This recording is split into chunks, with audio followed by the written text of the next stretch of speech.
정숙은 매주 화요일과 금요일 오전 10시에 요양원을 찾았습니다. 그녀의 삶은 67년 내내 정해진 시간표처럼 정확했습니다. 흐트러짐이 없었고 누구에게나 헌신적이었습니다. 남편 상호 씨와의 결혼 생활 40년 동안 정숙은 자신이 곧 남편의 세상이라 믿으며 살아왔습니다. 요양원 고요한 쉼터는 이름처럼 깨끗하고 정갈했습니다. 하지만 그곳에 갇힌 상호 씨의 시간은 점점 흐릿해지고 있었지요. 이제 71세가 된 남편은 치매 초기 진단을 받았습니다. 정숙의 얼굴을 알아보는 날보다 그저 눈앞의 공허한 풍경만을 응시하는 날이 늘어갔습니다. 내 남편이라는 단어는 이제 정숙에게 지독한 책임감과 함께 덧없는 슬픔을 안겨주었습니다. 오늘은 날이 참 좋지요, 상호 씨. 금요일 오전 정숙은 늘 하던 대로 인사를 건네고 남편의 앙상해진 손을 잡았습니다. 상호 씨는 느리게 고개를 돌렸지만 그 시선은 정숙을 비껴가 공중에 머물렀습니다. 괜찮았습니다. 익숙한 일이었지요. 그녀는 가방에서 남편이 좋아하는 팥 양갱을 꺼내려 했습니다. 그때 병실 문이 열리고 낯선 발자국 소리가 들려왔습니다. 안녕하세요. 오늘부터 상호 어르신을 돕게 된 봉사자 윤서라고 합니다. 목소리는 밝고 경쾌했습니다. 정숙은 고개를 들었습니다. 29살의 윤서라는 젊은 여성이었습니다. 검은색 단정한 머리를 깔끔하게 묶고 아이보리색 가디건을 입고 있었습니다. 그녀의 얼굴에는 젊음 특유의 생기와 함께 어딘가 모르게 차분한 슬픔 같은 것이 감돌았습니다. 정숙은 순간 반가움을 느꼈습니다. 이 요양원에서 젊은 봉사자를 만나는 일은 흔치 않았습니다. 대부분은 정숙과 비슷한 연배의 중년 여성이었지요. 어머, 이렇게 젊은 분이. 귀한 발걸음 해주셨어요. 고마워요. 이분이 상호 씨예요. 정숙이 미소 지으며 말했습니다. 윤서는 정숙에게 가볍게 목례를 한 뒤 상호 씨 옆으로 다가섰습니다. 그리고는 무릎을 꿇고 앉았습니다. 나이가 지긋한 요양보호사들도 이렇게까지 자세를 낮추어 눈높이를 맞추는 일은 드물었습니다. 윤서의 시선은 오로지 상호 씨에게 고정되어 있었습니다. 어르신, 저 윤서예요. 오늘부터 제가 자주 올 거예요. 평소 같으면 상호 씨는 그저 멍하니 먼 곳만 바라볼 뿐이었습니다. 하지만 윤서가 말을 건네자 상호 씨의 눈동자가 흔들렸습니다. 마치 오랜 잠에서 깨어나 무언가를 찾으려는 듯 멈칫거리며 윤서에게로 향했습니다. 그의 표정에는 미세한 경련이 일더니 곧 희미하지만 무언가를 인식한 듯한 복잡한 감정이 스쳤습니다. 정숙은 그 장면을 놓치지 않았습니다. 충격이었습니다. 자신의 얼굴을 볼 때도 딸이 찾아왔을 때도 없었던 아주 또렷한 주시의 반응이었습니다. 상호 씨는 그녀를 응시했습니다. 그 눈빛은 단순한 호기심이나 치매 환자의 무작위적인 시선이 아니었습니다. 정숙은 윤서를 가만히 관찰했습니다. 그녀는 다른 어르신들을 잠깐씩 둘러보고 나서는 유독 상호 씨의 침대 옆에서 시간을 보냈습니다. 등받이를 올려주고 이불을 정리하는 사소한 행동 하나하나에 정숙도 알 수 없는 지나친 정성이 담겨 있었습니다. 마치 이 봉사 활동이 다른 누구를 위한 것이 아니라 오직 상호 씨만을 위한 특별한 의무인 것처럼 느껴졌습니다. 윤서 씨는 전에 상호 씨를 아셨나요? 정숙은 무심한 듯 물었습니다. 팥 양갱 봉지를 뜯는 정숙의 손끝이 아주 미세하게 떨리고 있었습니다. 윤서는 깜짝 놀라 정숙을 바라보았습니다. 순간 그녀의 맑았던 눈빛에 아주 짧은 망설임이 비쳤습니다. 아닙니다, 어머님. 오늘 처음 뵈었습니다. 그녀는 고개를 살짝 숙여 대답했습니다. 예의 바르고 단호한 대답이었지만 정숙은 왠지 모르게 석연치 않은 기분을 떨칠 수 없었습니다. 봉사자가 상호 씨에게서 시선을 뗄 때 그 젊은 얼굴에 떠올랐던 묘한 긴장감 때문이었을까요? 정숙은 그날 요양원을 나서면서도 자꾸만 뒤를 돌아보았습니다. 병실 안 창밖을 물끄러미 바라보는 상호 씨 옆에 앉아 조용히 책을 읽어주고 있던 윤서의 모습이 머릿속에 박혔습니다. 상호 씨의 곁에서 유난히 빛나던 젊은 봉사자. 저 애가 누구지? 평생을 남편의 가장 가까운 자리에서 살아왔던 정숙의 마음에 처음으로 환영받지 못하는 낯선 감정이 스며들기 시작했습니다. 그 불안함이 앞으로 닥칠 폭풍우의 조용한 전조임을 정숙은 아직 알지 못했습니다. 정숙의 화요일과 금요일은 더 이상 평온하지 않았습니다. 요양원을 향하는 그녀의 발걸음에는 묵직한 돌덩이가 매달린 듯 했습니다. 지난주 윤서라는 젊은 봉사자가 등장한 이후부터였습니다. 정숙은 겉으로 티를 내지 않았습니다. 그녀의 삶의 원칙은 늘 그랬듯이 단정하고 절제되어 있었습니다. 하지만 남편 상호 씨의 병실에 들어설 때마다 정숙은 자신도 모르게 윤서 씨의 동선을 살피고 그녀의 행동 하나하나를 주시했습니다. 윤서 씨는 여전히 상호 씨에게만 특별했습니다. 다른 어르신들의 침대 곁에는 잠시 머물다 물러났지만 상호 씨의 옆에는 그림자처럼 오래 머물렀습니다. 책을 읽어줄 때도 간병사가 식사를 돕고 난 후 입가를 닦아줄 때도 그녀는 상호 씨의 이름을 가장 부드럽게 발음했습니다. 어르신, 오늘은 창밖 구름이 참 예쁘네요. 같이 볼까요? 그녀의 목소리에는 29이라는 나이에서 느껴지는 밝음보다 수십 년 동안 간직해 온 그리움 같은 것이 섞여 있었습니다. 정숙은 윤서의 눈빛이 상호 씨를 향할 때마다 그 안에 깃든 알 수 없는 슬픔과 깊은 연민을 읽어냈습니다. 저 애가 왜 저러지? 단순한 봉사자의 감정이 아닐 텐데. 정숙은 자신이 오랜 시간 간직해온 남편의 영역이 침범당하는 기분을 느꼈습니다. 평생 상호 씨의 가장 가까운 사람이 자신이라고 믿어왔습니다. 그런데 지금 생전 처음 보는 이 젊은 여성의 모습에서 정숙은 묘한 배제감을 느꼈습니다. 남편과 윤서 사이에 그녀가 이해할 수 없는 암호가 존재하는 것 같았습니다. 사건은 그 다음 주 금요일에 터졌습니다. 정숙이 개인적인 용무로 잠시 병실을 비웠다가 돌아오는 길이었습니다. 그녀는 혹시나 하는 마음에 병실 문을 활짝 열지 않고 문에 달린 작은 관찰창을 통해 안을 들여다보았습니다. 그 순간 정숙의 온몸이 굳었습니다. 상호 씨는 침대에 기대앉아 있었고 윤서는 무릎을 꿇고 앉아 두 손으로 상호 씨의 한 손을 감싸쥐고 있었습니다. 윤서는 고개를 숙이고 있었지만 정숙은 그녀의 어깨가 미세하게 떨리고 있음을 보았습니다. 그리고 윤서가 흐느끼듯 뱉어낸 작은 목소리가 닫힌 문틈을 비집고 정숙의 귀로 들어왔습니다. 왜 이렇게 늙으셨어요? 그 말은 단순한 위로가 아니었습니다. 억눌렸던 슬픔과 오랜 회한이 섞인 고통의 탄식이었습니다. 윤서의 눈물 한 방울이 상호 씨의 앙상한 손등 위로 떨어졌습니다. 정숙은 숨을 쉴 수 없었습니다. 전율이 등골을 타고 올라왔습니다. 남편의 얼굴이었습니다. 평소에는 허공을 헤매며 누구와도 눈을 제대로 맞추지 못하던 상호 씨였습니다. 그런데 지금 그는 윤서를 똑바로 바라보고 있었습니다. 그 눈빛은 흐릿하지 않았습니다. 부드러움과 애틋함이 있었습니다. 하지만 그보다 더 명확하게 읽힌 감정은 씻을 수 없는 죄책감과 슬픔이었습니다. 그것은 정숙에게 단 한 번도 보여준 적 없는 또 다른 상호 씨의 얼굴이었습니다. 정숙은 문을 열지 못하고 한참 동안 그 자리에 서 있었습니다. 시간이 얼마나 흘렀는지도 몰랐습니다. 윤서가 눈물을 닦고 자리에서 일어날 때가 되어서야 정숙은 일부러 기침을 하고 문을 열었습니다. 아, 윤서 씨. 무슨 일 있어요? 얼굴이 많이 붉은데.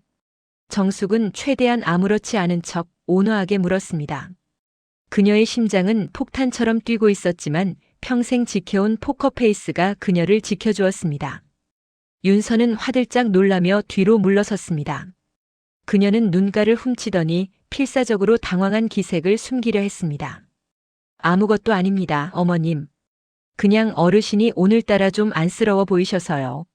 죄송해요. 그녀는 죄송하다는 말을 얼버무리듯 내뱉었습니다. 죄송하다니 무엇이 죄송하다는 걸까요? 봉사자가 어르신을 향해 연민을 느낀 것이 죄송할 일은 없었습니다. 그녀의 죄송하다는 말은 정숙에게 무언가 숨겨야 할 비밀이 있음을 시인하는 것처럼 들렸습니다. 정숙은 직감했습니다. 이해와 남편 사이에는 자신만 모르는 과거가 있었습니다. 그날 이후 모든 것이 변했습니다. 윤서는 정숙과 눈이 마주치는 것을 피했습니다. 인사도 이전보다 짧고 건조해졌습니다. 그리고 상호 씨 역시 미묘하게 달라졌습니다. 정숙이 병실에 있을 때 상호 씨는 그녀와 눈을 마주치는 것을 노골적으로 꺼렸습니다. 예전에는 그저 치매로 인한 반응이었지만 이제는 어쩐지 아내에게 들키고 싶지 않은 비밀이 있는 사람처럼 보였습니다. 남편과 윤서 두 사람 모두 정숙을 피하고 있었습니다. 정숙의 마음속에 떠오른 의심은 이제 확신으로 단단히 굳어졌습니다. 상호 씨에게 숨겨진 가족이 있었던 걸까? 정숙은 집으로 돌아와 40년 전의 결혼 앨범을 펼쳐보았습니다. 웃고 있는 상호 씨의 젊은 얼굴을 보며 정숙은 씁쓸하게 중얼거렸습니다. 나는 당신의 가장 오래된 아내였을 뿐일까? 평생을 함께해왔는데 나에게 말하지 못한 비밀이 있었던 걸까? 그녀의 고민은 깊어졌습니다. 분노보다 앞선 것은 평생을 바친 결혼 생활에 대한 근본적인 배신감과 회의였습니다. 정숙은 더 이상 이대로 물러설 수 없다고 결심했습니다. 그녀는 이 기묘하고 불편한 진실의 정체를 반드시 밝혀내야만 했습니다. 그날 밤 새벽 2시였습니다. 정숙은 깊은 잠에 빠져 있었습니다. 그때 휴대폰이 요란하게 울렸습니다. 요양원 간병사의 다급한 목소리가 수화기 너머로 새어나왔습니다. 상호 씨의 상태가 갑자기 악화되었다는 소식이었습니다.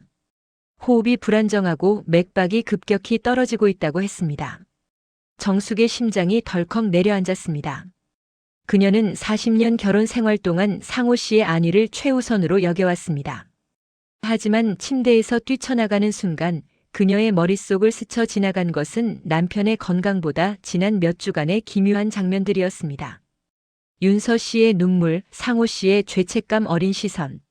그 불편한 의문들이 위기 속에서 더욱 선명하게 떠올랐습니다. 정숙은 서둘러 옷을 챙겨 입었습니다. 운전대를 잡은 손이 미세하게 떨렸습니다. 아무 일 아닐 거야.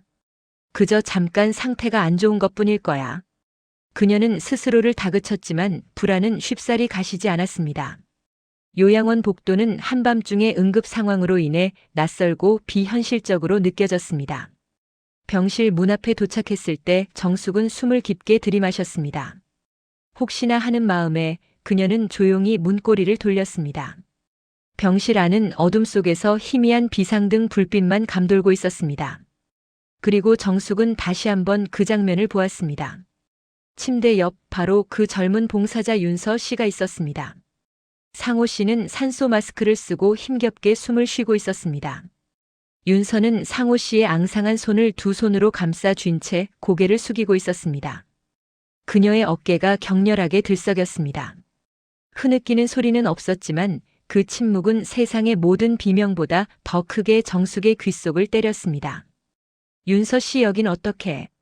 정숙은 떨리는 목소리로 물었습니다. 봉사자라면 이미 퇴근했을 시간입니다. 간병사도 아닌 그녀가 이 한밤중에 응급 환자의 곁을 지키고 있는 이 상황을 정숙은 도저히 이해할 수 없었습니다. 윤서는 천천히 고개를 들었습니다. 눈물이 가득 고여 홍수가 난 그녀의 얼굴은 고통과 체념으로 일그러져 있었습니다. 그녀는 정숙의 눈을 똑바로 바라보았습니다. 이전처럼 피하지 않았습니다. 오히려 무언가를 고백해야 한다는 필사적인 의지가 그 눈빛 안에 담겨 있었습니다. 윤서는 잡고 있던 상호 씨의 손을 놓지 않은 채 떨리는 입술을 열었습니다. 저 어머니. 윤서는 정숙을 어머니라고 불렀습니다. 정숙은 숨이 막혔습니다. 그녀의 세계가 멈췄습니다. 자신의 딸은 아니었습니다. 그렇다면 이 젊은 여성이 어머니라고 부를 수 있는 사람은 누구였을까요? 네. 지금 뭐라고 했어요? 정숙은 자신이 내뱉은 목소리가 낯설게 느껴졌습니다. 윤서는 숨을 들이마시더니 마치 수십 년 동안 짊어진 짐을 토해내듯 떨리는 목소리로 말을 이어갔습니다. 저 상호 어르신 그분의 딸이에요. 정숙은 그 자리에 서서 몸이 돌처럼 굳었습니다. 딸. 그 단어가 그녀의 귀를, 온몸의 감각을 마비시켰습니다. 모든 의심이 한순간에 파편처럼 조각나며 충격적인 진실로 재조립되었습니다. 윤서는 눈물을 닦지도 못하고 말을 이어갔습니다. 저희 어머니가 돌아가시기 전에 남편분 이름을 상호 그 이름을 제게 남겼어요. 평생 찾지 말라고 했지만 마지막으로 한 번만 뵙고 싶었습니다. 또 다른 어머니, 또 다른 가족. 정숙은 눈앞에 윤서 씨도 침대에 누워 사경을 헤매는 남편도 보이지 않았습니다. 그녀의 시야는 40년 결혼 생활에 깨진 조각들로 가득 찼습니다. 정숙은 평생을 남편에게 헌신했습니다. 그는 그녀의 전부였고 그녀의 자부심이었습니다. 그녀는 남편의 가장 깊은 곳까지 알고 있다고 믿었습니다. 그런데 지금 그는 정숙에게조차 말하지 못한 채 이 젊은 여성의 아버지라는 이름표를 달고 있었습니다. 배신감이 밀려왔습니다. 분노보다 더 큰 것은 고독이었습니다. 정숙은 윤서를 쳐다보았습니다. 윤서의 얼굴은 슬픔과 미안함으로 가득했습니다. 하지만 정숙의 눈에는 오직 하나의 사실만 보였습니다. 자신만 모르는 진실을 품고 남편의 마지막 순간을 가장 가까이 지키고 있는 또 다른 여자의 모습이었습니다. 정숙은 그 자리에서 무너지고 싶었지만 그럴 수 없었습니다. 그녀는 고요히 눈을 감았다가 떴습니다. 상호 씨가 숨겨온 과거의 무게가 고스란히 정숙의 어깨 위로 얹어지는 순간이었습니다. 이제 이 모든 슬픔과 진실을 그녀 혼자 감당해야 했습니다. 정숙은 깊은 절망 속에서 이 위기를 어떻게 마주해야 할지 알 수 없었습니다. 윤서의 고백 이후 병실에는 무거운 침묵이 내려앉았습니다. 정숙은 그 자리를 떠날 수 없었습니다. 배신감과 고독이 그녀를 짓눌렀지만 상호 씨의 위급한 상태가 정숙을 붙잡았습니다. 그녀는 윤서에게 아무 말도 하지 않은 채 그저 남편의 침대 발치에 서 있었습니다. 윤서도 상호 씨의 손을 놓지 못했습니다. 두 여인은 남편이자 아버지의 마지막 시간을 불편하고 잔인한 진실 속에서 함께 맞이하고 있었습니다. 정숙은 40년 동안 자신이 쌓아올린 견고한 세상이 한순간에 무너졌음을 느꼈습니다.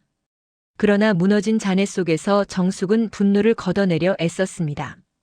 윤서를 향한 적대감은 강했지만 그녀의 눈에서 읽은 슬픔이 정숙을 멈추게 했습니다.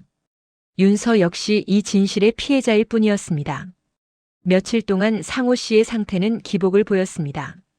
정숙은 여전히 주위를 맴돌았고 윤서는 봉사 시간이 아닐 때도 병실 밖에서 서성였습니다. 정숙은 윤서에게 모질게 굴지 않았습니다. 이미 진실을 알았기에 더 이상 숨기려 애쓰는 젊은 여성의 모습이 애처롭게 느껴졌기 때문이었습니다. 어느 날 오후였습니다. 상호 씨가 힘겹게 눈을 떴습니다. 치매가 깊어지면서 현실과 과거가 뒤섞여버린 그의 의식이 정숙을 향했습니다. 정숙은 상호 씨의 손을 잡고 부드럽게 말을 걸었습니다. 상호 씨, 나 정숙이에요. 정신이 좀 들어요? 상호 씨는 정숙의 얼굴을 한참 동안 응시했습니다. 그 눈빛은 평소처럼 흐릿했지만 갑자기 미세하게 떨리더니 그의 입술에서 단어가 새어나오기 시작했습니다. 미안하다 윤서야. 정숙의 심장이 멎었습니다. 상호 씨는 아내인 정숙을 숨겨진 딸인 윤서로 착각하고 있었습니다. 너를 버린 게 평생 죄였다. 상호 씨는 힘겹게 손을 움직여 정숙의 뺨을 어루만지려 했습니다. 그 움직임은 미약했지만 그 말 속에 담긴 죄책감의 무게는 40년의 시간을 넘어 정숙에게 고스란히 전달되었습니다. 그것은 그녀를 향한 말이 아니었습니다. 남편이 평생을 가슴에 품고 살아온 지워지지 않는 죄의 고백이었습니다. 정숙은 손이 닿지 않도록 살짝 고개를 돌렸습니다. 자신에게 한 말이 아니라는 절망감 그리고 남편이 평생을 외롭게 견뎌온 죄책감을 뒤늦게 이해하게 된 복합적인 감정이 그녀의 가슴을 무너뜨렸습니다. 그녀는 울고 싶었지만 눈물은 나오지 않았습니다. 병실 문가에 서 있던 윤서가 이 모든 것을 듣고 있었습니다. 정숙은 윤서에게 다가섰습니다. 그녀는 조용히 윤서의 어깨에 손을 얹었습니다. 들었지요? 상호 씨가 얼마나 괴로워했는지. 윤서도 흐느낌을 참지 못하고 고개를 떨구었습니다. 어머니 말씀처럼 저는 아버지를 미워하고 싶었어요. 저희 어머니에게 상처를 주고 떠난 남자니까요. 하지만 윤서는 상호 씨를 바라보았습니다. 산소 마스크 너머로 겨우 숨을 쉬고 있는 초라하고 병약해진 노인이었습니다. 하지만 지금 이 모습은 너무 초라해 보여서요. 미워할 힘도 나지 않아요. 그 말에 정숙은 자신이 겪은 분노, 질투, 연민, 그리고 슬픔이 한데 뒤섞여 감정의 바닥을 치는 것을 느꼈습니다. 남편의 비밀 때문에 고통받는 것은 정숙 혼자가 아니었습니다. 윤서 역시 버려진 딸이라는 짐을 평생 안고 살았습니다. 정숙은 창밖을 바라보았습니다. 어쩌면 남편은 평생 동안 두 아내와 두 가족을 버린 죄인이었을지도 모릅니다. 그녀는 깊은 숨을 쉬었습니다. 그리고 스스로에게 물었습니다. 나는 그저 남편의 아내였을 뿐일까? 그의 죄까지 함께 안고 살아야 하는 걸까? 남편을 용서할 수 있을까? 그리고 이 젊은 여성 상호 씨의 피를 나누었지만 정숙과는 아무런 연고도 없는 이 아이를 어떻게 대해야 할까? 정숙은 이 질문 앞에 자신의 40년 삶 전체가 시험대에 올랐음을 깨달았습니다. 그녀는 더 이상 배신에 머무를 수 없었습니다. 이제는 가족이라는 이름의 정의를 다시 내려야 할 때였습니다. 그 결정만이 상호 씨의 마지막을 평화롭게 만들 수 있을 것 같았습니다. 상호 씨의 마지막 시간이 다가왔습니다. 병실의 공기는 얇고 차가웠습니다. 정숙은 남편의 오른쪽 곁을, 윤서는 왼쪽 곁을 지켰습니다. 며칠 전 정숙이 스스로에게 던졌던 질문들, 나는 그저 아내였을 뿐일까, 그의 죄까지 안고 살아야 하는 걸까 같은 무거운 고민들은 더 이상 중요하지 않았습니다. 지금 그녀에게 남은 것은 그저 한 생명의 마지막 순간을 지켜보는 엄숙한 책임감뿐이었습니다. 윤서는 흐트러짐 없이 상호 씨의 손을 잡고 있었습니다. 그녀의 눈은 퉁퉁 부어 있었지만 이제 더 이상 흐느끼지 않았습니다. 이미 진실을 털어놓았고 평생 찾아 헤매던 아버지의 마지막 모습을 보았기에 그녀는 일종의 해방감을 얻은 것처럼 보였습니다. 정숙은 윤서의 뒷모습을 바라보았습니다. 그녀의 젊음 그리고 그 젊음이 감당해야 했던 아버지의 부재. 정숙은 상호 씨가 숨긴 과거에 대한 분노를 잠시 내려놓고 윤서라는 존재 자체를 바라보기 시작했습니다. 남편의 잘못이 이 젊은 여성의 삶을 평생 그림자 속에 두었다는 사실을 깨달았습니다. 상호 씨는 길고 희미한 숨을 몰아쉬었습니다. 침묵을 깨고 상호 씨는 흐릿한 눈으로 두 여인을 번갈아 보았습니다. 정숙에게 시선이 머물렀다가 이내 윤서에게로 향했습니다. 치매로 인해 뒤섞였던 그의 의식이 아주 잠깐 동안만이라도 현실로 돌아온 듯 했습니다. 그는 산소 마스크 너머로 아주 작은 소리를 냈습니다. 두 여인이 귀를 기울였습니다. 고맙다 둘 다. 그것이 상호 씨가 남긴 마지막 말이었습니다. 상호 씨의 눈이 감겼고 길었던 그의 고독한 삶이 마침표를 찍었습니다. 정숙은 남편의 손을 놓았습니다. 눈물은 나오지 않았습니다. 40년 동안 지켜온 삶의 중심축이 무너지는 순간이었지만 그 마지막 한마디가 모든 죄책감과 배신감을 응축하고 동시에 용서를 구하는 것처럼 들렸기 때문이었습니다. 남편이 떠난 후 정숙은 멍하니 창밖을 보았습니다. 그녀는 윤서를 밀어낼 수도 오직 원망만 할 수도 없었습니다. 윤서는 이제 상호 씨라는 매개체가 사라진 홀로 남은 존재였습니다. 윤서가 천천히 정숙에게 다가왔습니다. 그녀의 눈가에 다시 눈물이 맺혔습니다. 어머니, 저는 아버지를 뺏으려고 온 거 아니었어요. 윤서는 조용히 말했습니다. 그저 마지막에 딱 한 번만 어떤 분이셨는지 보고 싶었어요.